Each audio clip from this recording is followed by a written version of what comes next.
বিসমিল্লাহির রহমানির রহিম। ইয়াকা না'বুদু ওয়া ইয়াকা নাস্তাঈন। সবাই আশা করি ভালো আছেন। তো আজকে আমরা এই ডেস্টিনি মুভমেন্ট কর্মসূচিতে আজকে আমরা যে বিষয়গুলো আলোচনা করব এগুলো ডেস্টিনি রিলেটেড কিছু বিষয়। বিশেষ করে গতকাল ডেস্টিনি 2000 লিমিটেডের যেই বোর্ড মিটিংটা হয়ে গেল, সেই বোর্ড মিটিং সংশ্লিষ্ট বিষয়ে বিনিয়োগকারী হিসেবে বেসিক্যালি আমি যতটুকু জানতে পেরেছি সেই বিষয়গুলোই আপনাদের সামনে তুলে ধরব।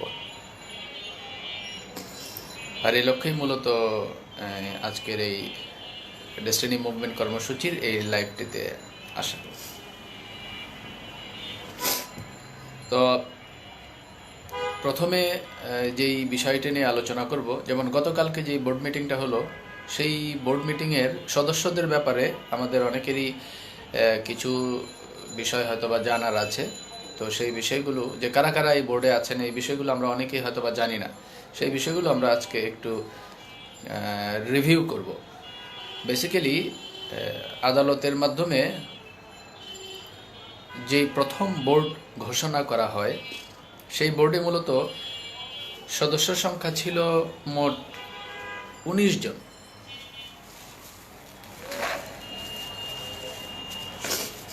তো পরবর্তীতে 19 জন সদস্যের মধ্য থেকে যে প্রথমে যিনি চেয়ারম্যান ছিলেন জনাব মাইনুল ইসলাম চৌধুরী, উনি পদত্যাগ করলেন। তারপরে ফখরুদ্দিন আহমেদ, উনিও চেয়ারম্যান ছিলেন দ্বিতীয় দায়িত্বে, উনিও পদত্যাগ করলেন। তারপরে ব্যারিস্টার মারগুব কবির নামে যিনি ছিলেন, এই 3 জন ব্যক্তি চলে গেলেন। তো রাষ্ট্রের পক্ষ থেকে 6 জন এবং 2000 লিমিটেডের পক্ষ থেকে 13 জন, এই 19 জনের যেই বোর্ড ছিল, এটা ছিল প্রথম ধাপ। তো সেই 19 জনের মধ্যে ডেস্টিনির শেয়ার হোল্ডারদের মধ্যে যে 13 জন, সেই 13 জনের 13 জন এখনও আছেন। আর রাষ্ট্রের পক্ষ থেকে যে 6 জন দেওয়া হয়েছিল, সেই 6 জনের মধ্যে থেকে 3 জন এখন আছেন। তার মানে বর্তমানে ডেস্টিনির যে পরিচালনা পর্ষদ, সেই পরিচালনা পর্ষদের সদস্য সংখ্যা প্রথমে 19 জন থাকলেও এখন এই পরিচালনা পর্ষদের সদস্য সংখ্যা 16 জন। আশা করি আপনারা প্রথম এই বিষয়টা, প্রথম ধাপটা বুঝতে পেরেছেন। তো কালকের এই প্রোগ্রামে যারা যারা ছিলেন, জনাব প্রশান্ত ভূষণ বড়ুয়া, জনাব ইকবাল জামান, জনাব আহমেদ মুশফেক আনাম, এই 3 জন রাষ্ট্রীয়ভাবে যারা রিক্রুটেড, এই 3 জন। আর ডেস্টিনির শেয়ার হোল্ডারদের মধ্য থেকে যারা ছিলেন, যেমন জনাব জাকির হোসেন কিসলু, জনাব বিপ্লব বিকাশশীল, জনাব শামনুল হাসান শামীম, জনাব কামরুল হাসান, জনাব শাহজাদ আল মাহমুদ, জনাব হোসেইন আজাদ, জনাব সৈয়দ মোহাম্মদ ইকবাল, জনাব মাইনুদ্দিন আহমেদ, জনাব সাইফুল আলম রতন, জনাবা ইসমত আরা, জনাব ইব্রাহিম খলিল, জনাবা হোসেন আরা ইসলাম এবং জনাব সিরাজুল মনির, এই 13 জন। তার মানে বর্তমান পরিচালনা পর্ষদের মোট সদস্য সংখ্যা হচ্ছে এখন 16 জন, রাষ্ট্রের 3 জন এবং ডেস্টিনির মালিক পক্ষের 13 জন, এই হলো 16 জন। তো গতকালকে এই 16 জন ডেস্টিনির বোর্ড মিটিং, যেটা এই 16 জনের সমন্বয়ে ডেস্টিনির বোর্ড মিটিং হয়েছে এবং সভাপতিত্ব করেছেন কোর্ট অ্যাপয়েন্টেড চেয়ারম্যান জনাব প্রশান্ত ভূষণ বড়ুয়া। এটি হলো গতকালকের মিটিংয়ে, গতকালকের বোর্ড মিটিংয়ে শেয়ার হোল্ডার এবং রাষ্ট্রীয় ব্যক্তিদের সমন্বয়ে যে বোর্ড, সেই বোর্ডের সদস্যদের একটা আপডেট। তো অনেকেই এই বোর্ডের ব্যাপারে হয়তোবা অনেক তথ্য জানার আগ্রহ রাখেন। আশা করি আমাদের এই তথ্যের মাধ্যমে আপনারা একটা বেসিক ধারণা পেয়েছেন কোম্পানির বর্তমান পরিচালনা পর্ষদ সম্পর্কে। তো এবার আসেন আমরা গতকালকের মিটিংয়ের কিছু যদি ইভালুয়েশন করি। প্রথমত যে বিষয় যেটা, যে গত জানুয়ারির 15 তারিখ যে বোর্ড মিটিং ছিল, তারপর দেখেন ফেব্রুয়ারির 17 তারিখ আবার কিন্তু বোর্ড মিটিং। তার মানে বর্তমান বোর্ড কিন্তু প্রতি মাসে ওনাদের দায়িত্ব নিয়ে একটা করে কিন্তু মিটিং করে যাচ্ছেন। এবং কালকে আমি আরও যতটুকু জানতে পেরেছি যে বোর্ডের পরিচালনা পর্ষদের সদস্যদের ভিতরেই বেশ আলোচনা হয়েছে যে আমাদের কার্যক্রম তো আরও গতিশীলতা পাচ্ছে বা আমাদের কার্যক্রম তো আরও গতিশীল হচ্ছে, সেই ক্ষেত্রে সামনে হয়তোবা আমরা এমনও দেখতে পারি ওনারা হয়তোবা তখন, এখন তো মাসে একটা মিটিং করছেন, হয়তোবা প্রয়োজনের অনুসারে হয়তোবা সামনে মাসে 2টা মিটিংও হতে পারে। এটা আমরা সময় হলেই হয়তোবা দেখতে পারবো আর কি। তো প্রতিষ্ঠানের কার্যক্রম কিন্তু এগিয়ে যাচ্ছে। এটা হলো বর্তমানে 2000 লিমিটেডের বা ডেস্টিনি 2000 লিমিটেডের বর্তমান পরিচালনা পর্ষদ, এবং এই বর্তমান পরিচালনা পর্ষদের এই কাঠামোটা হলো ফার্স্ট লেয়ার। আর সেকেন্ড লেয়ারে যারা আরও একটা কমিটি, আরও বেশ কিছু কমিটি আছে, আমি বলেছিলাম এর আগে যে এই বোর্ডের সদস্যদেরকে নিয়েই বিভিন্ন কমিটি হয়েছে, যেমন audit committee, IT committee, HR committee, marketing committee, finance committee. এরা হচ্ছে দ্বিতীয় লেয়ারে। তার মানে বর্তমান পরিচালনা পর্ষদ প্রথম লেয়ারে, দ্বিতীয় লেয়ারে এই যে নিচের 5টা কমিটি, এই সমন্বয়ের মাধ্যমেই বর্তমানে প্রতিষ্ঠানের কার্যক্রম এগিয়ে যাচ্ছে। আর এরপরে আছেন আমাদের আলিস সেন্টারে যারা ডেস্টিনির বিনিয়োগকারী হিসেবে আমরা আছি, কম বেশি আমরা তো আছি।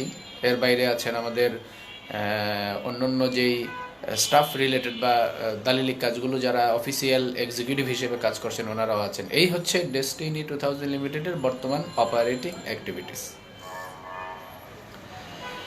তো আসেন আমরা এবার পরবর্তী আলোচনায় যাই যে বর্তমান পরিচালনা পর্ষদের আসলে এই মুহূর্তে যে করণীয় কাজ, ওনারা কি কাজগুলো করছেন বা কি কাজগুলো ওনাদের পক্ষ থেকে পদক্ষেপ নেওয়া হচ্ছে। দেখেন, আমি যদি আপনাদেরকে একটা কথা বলি, অনেকেই আমরা বলে থাকি যে বর্তমান পরিচালনা পর্ষদ শুধু মিটিংই করে যাচ্ছে আর কতগুলো মিটিং করবে। তো তাদের কাছে আমার প্রশ্ন, একটা প্রতিষ্ঠান মিটিং ততদিন করতে হবে যতদিন একটা প্রতিষ্ঠান চলমান থাকবে। ধরেন সব সমস্যার সমাধান হয়ে গেল, তারপরে কি মিটিং করতে হবে না? তাহলে মিটিং সবসময় করতে হবে, প্রতিষ্ঠানের ভালো অবস্থাতেও করতে হবে, খারাপ অবস্থাতেও করতে হবে, অলওয়েজ। তো এই প্রশ্নটাই আসলে বোকামি যে আর কত মিটিং করতে হবে। তো দেখেন, মিটিং কেন করা হচ্ছে? ডেস্টিনি 2000 লিমিটেড 2012 সালে ক্রাইসিস হওয়ার পর এই প্রতিষ্ঠানের পক্ষ থেকে আর কি কোনো অডিট করা হয়েছে? এই যে 2012 সালে ক্রাইসিস গেল, তারপর 2012, 13, 14, 15 এই যে ফিসক্যাল ইয়ারগুলো যে আমরা অতিক্রম করে আসলাম, এই প্রত্যেকটা ফিসক্যাল ইয়ারের কি অডিট করা হয়েছে? হয় নাই। তাহলে দেখেন, প্রথম কাজ কি? আগে ডেস্টিনির প্রত্যেকটা ফিসক্যাল ইয়ারের আগে অডিট করা। মানে ডেস্টিনি 2000 লিমিটেড কিন্তু এখনও 2012 সালেই আছে, এটা কিন্তু এখনও 2024 সালে আসে নাই। তাহলে বর্তমান পরিচালনা পর্ষদ অ্যাকচুয়ালি কি করছেন? আমি যদি ভুল করে না থাকি, বর্তমান পরিচালনা পর্ষদ এই প্রতিষ্ঠানটাকে 2012 থেকে 2024 নিয়ে আসতে আনার জন্য যা যা করা দরকার তাই করছেন। তাহলে প্রথম কাজ কি? প্রতিষ্ঠানটাকে 2012 থেকে 2024 আনা। তো এই প্রতিষ্ঠানটাকে 2012 থেকে 2024 আনার জন্য প্রথমে কি করতে হবে? প্রত্যেকটা ফিসক্যাল ইয়ারের অডিট করতে হবে। 2012 অডিট ক্রাইসিস শুরু হওয়ার পর 2012, 13, 14, 15, 16 এভাবে করতে করতে 2024 পর্যন্ত আগে অডিট কমপ্লিট করতে হবে। 1 নম্বর কাজ। এই কাজটাই কিন্তু ওনারা করছেন, আমি যদি ভুল করে না থাকি। দ্বিতীয় কাজ, এই অডিটগুলো করার পর তারপর করতে হবে এজিএম। অডিট এবং এজিএম যখন কমপ্লিট হবে তখনই কিন্তু আপনি বলতে পারবেন যে হ্যাঁ, ডেস্টিনি 2000 লিমিটেডের সব কিছু আপডেট এবং এই প্রতিষ্ঠান এখন 2024 সালে এসেছে। আমি আপনি এখন যে ডেস্টিনি দেখছি এটা কিন্তু 2012 সালের ডেস্টিনি। এটাকে আগে এই প্রত্যেকটা ফিসক্যাল ইয়ারের অডিট করে তারপর এজিএম করে আগে 2024 সালে আনতে হবে। তারপর আরো অনেক কাজ আছে। তার মানে কি, এই কাজগুলো করে তারপর প্রতিষ্ঠানটাকে আগে সকল কাজ আপ টু ডেট, সকল কাগজপত্র আপ টু ডেট করে তারপরে অ্যাক্টিভিটিসে যেতে হবে না? তাহলে বর্তমান পরিচালনা পর্ষদকে আমাদের সময় দিতে হবে না? আর এই কাজগুলো করতে কি অর্থের প্রয়োজন হয় না? হয়। তো এখন দেখেন, এই কাজগুলো করার জন্য আসলে পদক্ষেপ নেওয়া হয়েছে কবে থেকে? এই 2020 সালে তলবি সভা হওয়ার পর থেকে।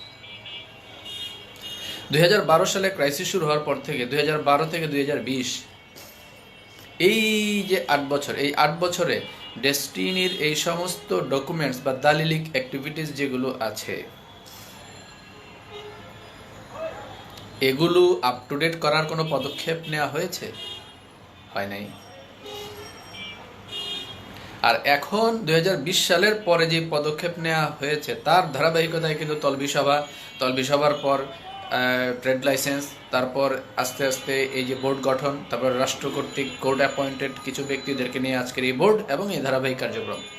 তার মানে এই কাজগুলো কিন্তু আসলে 2012 থেকে 20 পর্যন্ত ডেস্টিনির লিগ্যাল ডকুমেন্টসের কোনো আপ টু ডেট কাজই করা হয় নাই। সর্বশেষ 14 সাল পর্যন্ত চেষ্টা করা হয়েছিল, তারপরে আর কোনো কাজই করা হয় নাই। তাহলে এই সময়টা কি করা হয়েছে? শুধু টাকা উঠানো হয়েছে বিভিন্ন পারপাসে, কখনো কোশেয়ার, কখনো অমুক কোম্পানি, কখনো তমুক কোম্পানি, কখনো ডিটুকে অ্যাসোসিয়েটস, কখনো সুপারিয়র মার্কেটিং, এই বিভিন্ন পারপাসে শুধু মানুষের কাছ থেকে টাকাই নেওয়া হয়েছে, কিন্তু ডেস্টিনি 2000 লিমিটেডের ডকুমেন্টেশনের কোনো আপডেট করা হয়নি। কেন করা হয়নি জানেন? ধরেন ট্রেড লাইসেন্স যদি আপডেট করা লাগতো তাহলে রফিকুল আমিন সাহেব তো আসামি, তো রফিকুল আমিনের নামে তো ট্রেড লাইসেন্স হবে না, তাহলে অন্য কোনো শেয়ার হোল্ডারের নামে ট্রেড লাইসেন্স করতে হবে। এই জন্য এটা করা হয় নাই। রফিকুল আমিন উনি এটা করে নাই। অথবা ধরেন ডেস্টিনি 2000 লিমিটেডের অডিট বা এজিএম, এই কাজগুলো করতে হবে।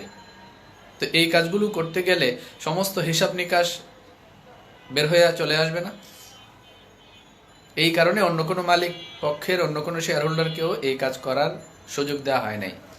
শুধু বিভিন্ন পারপাসে টাকাই তোলা হয়েছে আর বলা হয়েছে এই যে অমুক দিন বের হয়ে যাচ্ছে, তমুক দিন বের হয়ে যাচ্ছে, এই সেই হাবিজাবি।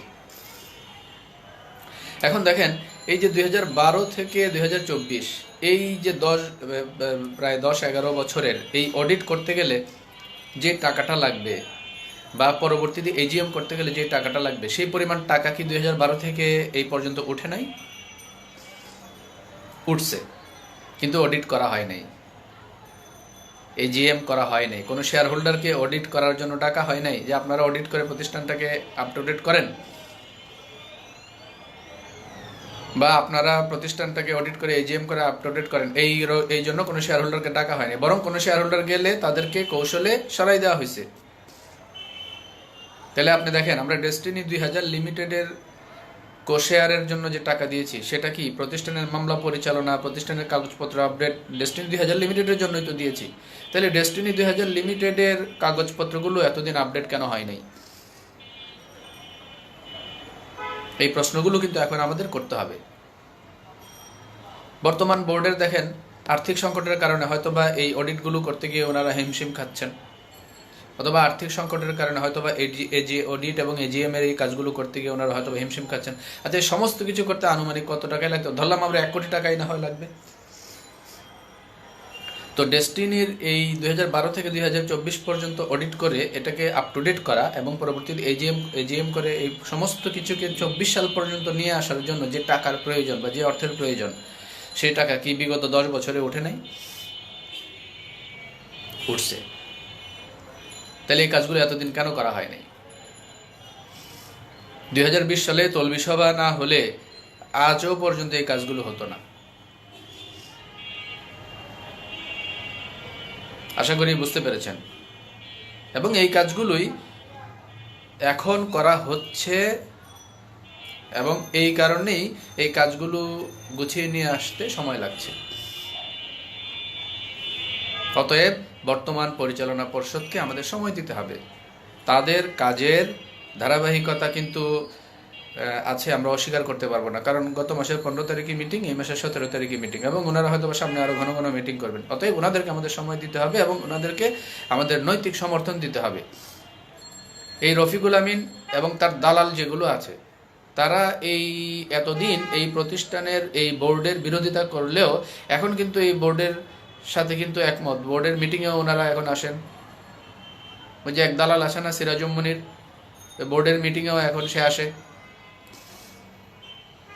এখন কিন্তু ঠিকই ডেস্টিনি 2000 লিমিটেডের পক্ষে কথা বলছে, অথচ একসময় এই বোর্ডের বিরোধিতা করেছিল তারা।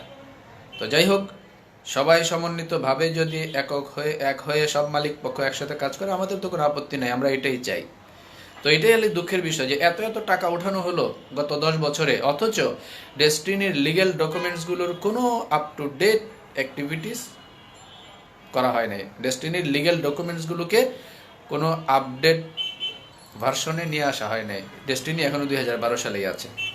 অতএব 12 থেকে 24 পর্যন্ত আনার জন্য যেই প্রত্যেকটা ফিসক্যাল ইয়ারের অডিট এবং এজিএম এগুলো করেই এই প্রতিষ্ঠান 24 সালে আগে আসতে হবে। সেই কাজই বর্তমান পরিচালনা পর্ষদরা করছেন বলে আমি বিশ্বাস করি। এই সামান্য কিছু টাকার জন্য এই কাজগুলো আপডেট করা হয়নি, অথচ কত টাকা আমাদের এই ক্রাইসিসের সময় আমরা প্রতিষ্ঠানকে দিয়েছি, দেই নাই? তাহলে ডেস্টিনি 2000 লিমিটেডের সমস্ত দালিলিক বিষয়গুলো আপডেট করা হয় নাই কেন এতদিন? ওয়েল, আমরা পরবর্তী পয়েন্টে চলে যাই। বৈশাখী মিডিয়া লিমিটেড নিয়ে একটু আলোচনা করতে চাই। দেখেন, বৈশাখী মিডিয়া লিমিটেডের 98%-এরও বেশি শেয়ার আমাদের, আর 1% শেয়ার 1% প্লাস অন্য কারো। তার মানে বৈশাখীতে যদি আজকে 100 টাকা লাভ হয়, তাহলে 98 টাকারও বেশি আমাদের ডেস্টিনিতে আসার কথা। তো আমাদের এই টাকাটা কি আসে? আজকে বৈশাখীতে যত টাকা লাভ হয়েছে তার 98%-এর বেশি যেই আমাদের অংশটুকু, সেটা কি আমাদের ডেস্টিনিতে আসছে? আসে নাই। তো আমি বর্তমান পরিচালনা পর্ষদের কাছে উদাত্ত আহ্বান জানাবো, একজন বিনিয়োগকারী হিসেবে বর্তমান পরিচালনা পর্ষদের কাছে আমার বিনীত অনুরোধ থাকবে যে আপনারা আর্থিক সংকটে যদি থাকেন, আপনাদের আর্থিক সংকট থেকে উত্তরণের জন্য এই মুহূর্তে একটা রানিং প্রতিষ্ঠান হচ্ছে বৈশাখী মিডিয়া লিমিটেড, যেটার 98%-এরও বেশি মালিকানা ডেস্টিনির। আপনারা বৈশাখীর মালিকানার ব্যাপারটাতে উদ্যোগ নেন এবং বিনিয়োগকারী হিসেবে আমাদের কাছ থেকে যদি কোনো সহযোগিতা আপনাদের প্রয়োজন হয়, আপনারা নির্দ্বিধায় আমাদেরকে বলতে পারেন। আমরা চাই আর্থিক সংকটগুলোকে কাটিয়ে উঠে আপনাদের কার্যক্রম আরও গতিশীল হোক। আর বৈশাখীতে আমরা যেই পরিমাণ শেয়ারের মালিক, সেই পরিমাণ শেয়ারের লভ্যাংশ পাওয়াটা আমাদের অধিকার। কিন্তু গত 12 সালের পর থেকে এই পর্যন্ত এই অধিকারটুকু আমরা কতটুকু পেয়েছি সেটা আমরা তো দেখতেই পাচ্ছি। অতএব এই জায়গাটাতেও আমাদের আর্থিক সংকট, যেহেতু বৈশাখী মিডিয়া লিমিটেড একটা আর্থিক প্রতিষ্ঠান এবং এখান থেকে একটা প্রফিট যদি বের করা যায়, সেক্ষেত্রে আপনাদের প্রতিষ্ঠানের কার্যক্রম চালাতে আর্থিক সংকটটা আশা করি আপনারা কাটিয়ে উঠতে পারবেন, যদি আপনাদের আর্থিক সংকটটা কাটানো প্রয়োজন মনে করেন। এবং আমি মনে করি যে এটা আপনাদের পক্ষে সম্ভব, শুধু আপনাদের সিদ্ধান্ত নিলেই হবে এবং বিনিয়োগকারী হিসেবে আমরা অবশ্যই আপনাদের সাথে আছি। তো বৈশাখী মিডিয়া লিমিটেডের পর আমরা এখন যে আলোচনা আসবো, দেখেন মার্কেটে এখন আরেকটা কাজ চলছে, একটা খবর মার্কেটে এখন চলছে, ওই যে রফিকুল আমিন এবং এর যে দালাল যেগুলো আছে না, তারা কি বলতেছে যে দ্রুত নাকি রফিকুল আমিন বের হয়ে যাবেন। আচ্ছা ঠিক আছে, ওকে, রফিকুল আমিন বের হয়ে গেলে আমাদের তো কোনো আপত্তি নাই। মানে রফিকুল আমিনের সাথে তো বেসিক্যালি আমার কোনো ব্যক্তিগত বিরোধ নাই বা ব্যক্তিগত শত্রুতাও নাই। উনি যদি বের হয়ে যায় আমাদের তো সমস্যা নাই। কিন্তু দেখেন, আমি কিছু আবেগ দিয়ে অনেক কিছুই তো বলা যায়, কিন্তু আমি যদি একটু বিবেক দিয়ে চিন্তা করে দেখেন, সে ফর এক্সাম্পল একজন ব্যক্তির নামে ধরেন 10টা মামলা আছে, তো 10টা মামলার মধ্যে ধরেন 9টা মামলায় ওনার জামিন হলো, একটা মামলার জামিন বাকি, তো ওই ব্যক্তি কি বেরোতে পারবে? পারবে না। তার মানে কোনো একটা ব্যক্তির নামে যতগুলো মামলা হয়েছে প্রত্যেকটা মামলাতে জামিন হওয়ার পরই কেবল উনি বেরোতে পারবেন। বিষয়টা তাই না? তাহলে দেখেন, রফিকুল আমিন ওনার নামে তো অনেকগুলো মামলা, একটা মামলা মাল্টিপারপাসের, একটা ট্রি প্ল্যান্টেশনের, এর ভিতরে আরও বেশ কিছু মামলা আছে। তাহলে দেখেন, ধরেন মাল্টিপারপাসের শুনানি হলো আজকে, সে ফর এক্সাম্পল, আর ধরেন উনি জামিন পেলেন। আচ্ছা, তো ট্রি প্ল্যান্টেশনের শুনানি কি হয়েছে? বা ট্রি প্ল্যান্টেশনের পক্ষ থেকেও কি জামিন হয়েছে? বা আরও যেই মামলাগুলো আছে এগুলো থেকেও কি জামিন হয়েছে? আমার হিসাবে বলে, আইন অনুযায়ী যতগুলো মামলা আছে অতগুলো মামলায় জামিন হলে পরেই কেবল একটা ব্যক্তির পক্ষে বের হওয়া সম্ভব। আমরা এরকমও অনেক দেখেছি যে একজনের 10টা মামলা, সব মামলায় জামিন হয়ে গেছে, শুধু একটা মামলায় জামিন পেন্ডিং, এই কারণে বেরোতে পারে নাই। এরকম রেকর্ড আছে না? আছে। তাহলে এখানে আপনি এবার যুক্তি দিয়ে দেখেন যে 2012 সাল থেকে এই পর্যন্ত একটা মামলার রায় হলো, রায় হওয়ার পরে উনি ধরেন জামিন পেলেন, সে ফর এক্সাম্পল, তো ট্রি প্ল্যান্টেশনের মামলার জামিন, এটাও জামিন হইতে হবে। ওনার নামে আরও যে অর্থ সম্পদের যে আরও অনেক মামলা আছে বিভিন্নভাবে, এই সবগুলো মামলার জামিন হলেই কেবল ওনাদের পক্ষে বের হওয়া সম্ভব, আমার ক্ষুদ্র জ্ঞানে যেটা মনে হয়। তারপর দেখেন, ওই যে কয়েকদিন আগে যে দুইজনের জামিন হলো, মেজর সাকিব সাহেব এবং আরো একজন, ওনাদের জামিন হওয়ার পরে ওনারা আদৌ এখনো বেরোতে পেরেছেন কিনা আমি জানি না। তার মানে ওই আজকে বের হবে কালকে বের হবে এই ধরনের অবাস্তব এবং অলিক এবং অযৌক্তিক কথা না বলে যেটা সত্য যুক্তিসঙ্গত সেটা পাবলিককে বললেই তো হয়। ওনারা আজকে বের হয়ে গেলে তো আমাদের সমস্যা নেই, সবাই বের হয়ে যদি একত্রিত হয়ে প্রতিষ্ঠানটাকে সমাধানের দিকে নিয়ে আসে আমাদের তো সমস্যা নাই। কিন্তু যুক্তিসঙ্গত কথা তো যুক্তিসঙ্গত হইতে হবে। তো এই যে বৈশাখী মিডিয়া, তারপরে এই যে উনি বের হয়ে যাচ্ছেন এই হয়ে যাচ্ছেন, এগুলো আসলে বিচার বিবেচনা দিয়ে আমাদের যাচাই করা উচিত। এগুলো কেন বলা হয়? কারণ এগুলো বলা হয় নেটওয়ার্কটাকে তো ধরে রাখতে হবে। মানে তো নেটওয়ার্ক ধরে রাখার জন্য আপনি মিথ্যা কথা বলবেন, অযৌক্তিক অবাস্তব এবং অলিক তথ্য দিয়ে পাবলিককে ধরে রাখবেন? সত্যি কথা বললে কি পাবলিক চলে যাবে নাকি রে ভাই? এইভাবে এই ধরনের মানে কথাবার্তা বলে পাবলিককে আসলে এভাবে ডিমোরালাইজ করা ঠিক না। যেটা সত্যি সেটা বলেন। তো এবার একটা গোপন খবর দিয়ে শেষ করব। গোপন খবর হলো যে খুব সহসাই রফিকুল আমিন আর তার সাঙ্গপাঙ্গদেরকে নিয়ে, মানে তারা এখন মার্কেটে যেটা ছড়াচ্ছে যে এই যে রফিকুল আমিন বের হয়েই এই D2K অ্যাসোসিয়েটস নিয়ে একটা সুন্দর যাত্রা শুরু করবেন, নতুন মার্কেটিং প্ল্যান, নতুন পলিসি, নতুন ব্যবসায়িক যুগোপযোগী প্ল্যান, হ্যান ত্যান। ভালো করেন আপনারা, মানে ডেস্টিনির সাইনবোর্ড বাদ দিয়ে যদি অন্য কোনো প্রতিষ্ঠান আপনারা ডেভেলপ করতে পারেন করেন। তবে আমার কাছে এই কথাটাকে সত্য মনে হচ্ছে, মানে রফিকুল আমিন বের হতে পারবে কি পারবে না সেটা না, কিন্তু এই পরিকল্পনাটা কিন্তু আমার কাছে সত্য মনে হচ্ছে। কারণ রফিকুল আমিন তো সবসময় মাতবরি করে অভ্যাস, সবসময় মাতবরি করছে। তো এখন ডেস্টিনিতে তো আর ওনার মাতবরি করার সুযোগ নাই। নতুন বোর্ড হয়ে গেছে, শেয়ার হোল্ডার হয়ে গেছে, মাঝখান দিয়ে আমরা যারা বিনিয়োগকারী আমরাও এখন চালাক চতুর হয়ে গেছি, মাতবরি তো আর করার সুযোগ নাই।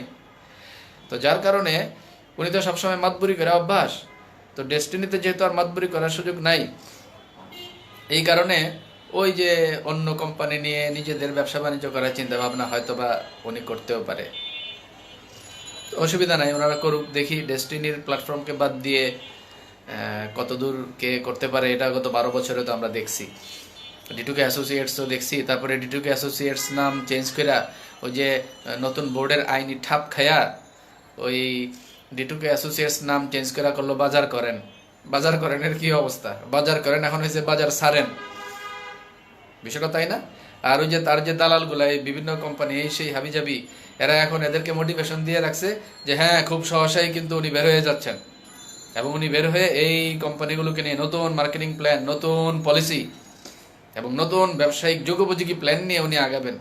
বাপরে বাপ, আরে বাপরে বাপ। তো আগান না, সমস্যা কি? আগান, কেউ তো না করে নাই।